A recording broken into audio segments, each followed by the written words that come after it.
Assalamualaikum, salam sejahtera dan salam UiTM di hatiku. Nama saya Nira Syafini binti Syuidin dari Fakulti Pentadbiran Sains dan Pengajian Polisi. Video ini berkenaan tentang penghayatan rukun negara.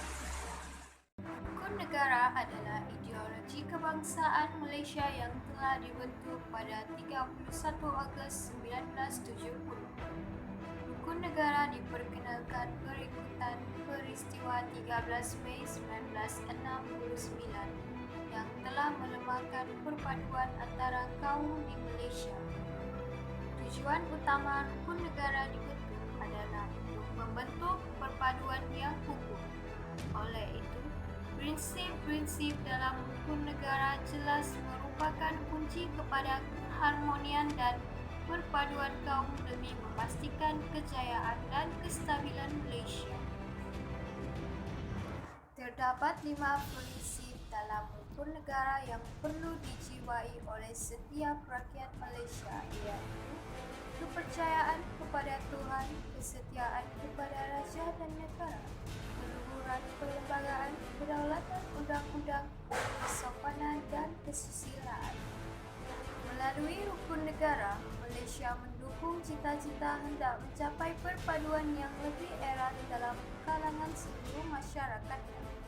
Memelihara satu cara hidup demokratik, iaitu dengan mencipta satu masyarakat yang adil agar kemakmuran negara dapat dinikmati secara adil dan saksama.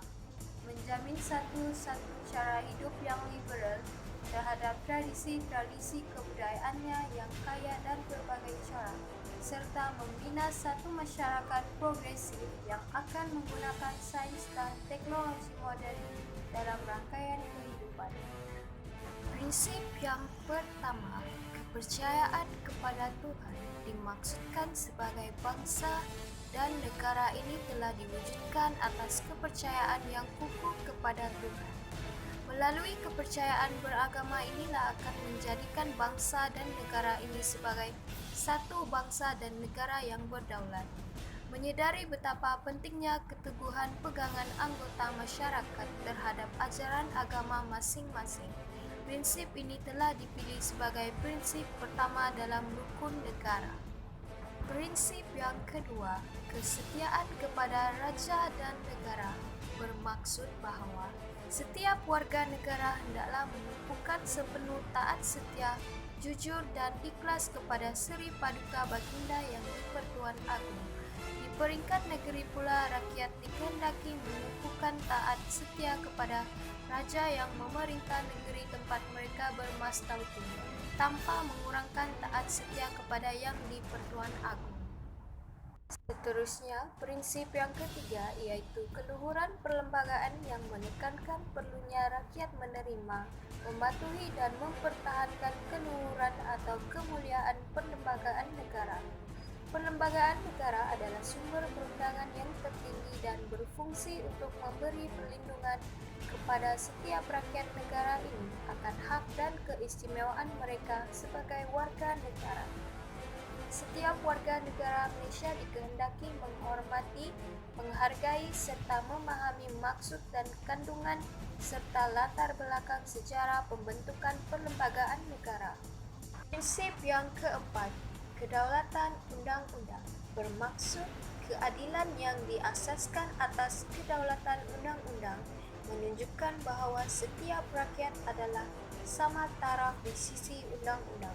Selain itu, kebebasan asasi juga terjamin bagi semua warga negara Malaysia. Undang-undang negara yang berasaskan perlembagaan perlu diterima dan dipertahankan kedaulatannya.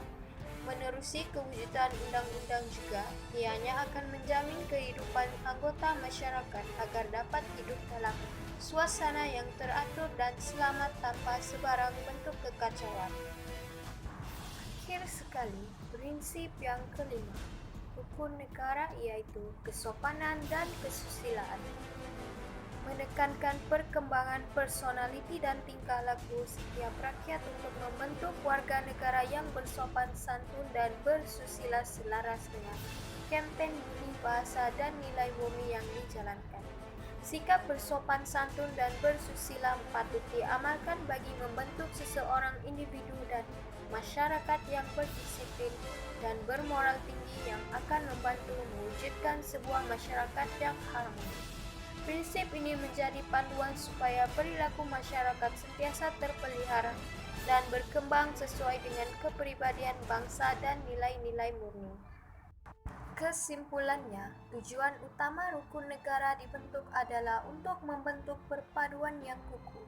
Prinsip-prinsip dalam rukun negara jelas merupakan kunci kepada keharmonian dan perpaduan kaum demi memastikan kejayaan dan kestabilan Malaysia. Mencapai cita-cita tersebut berdasarkan atas prinsip-prinsip yang berikut: kepercayaan kepada Tuhan, kesetiaan kepada raja dan negara, keluhuran perlembagaan,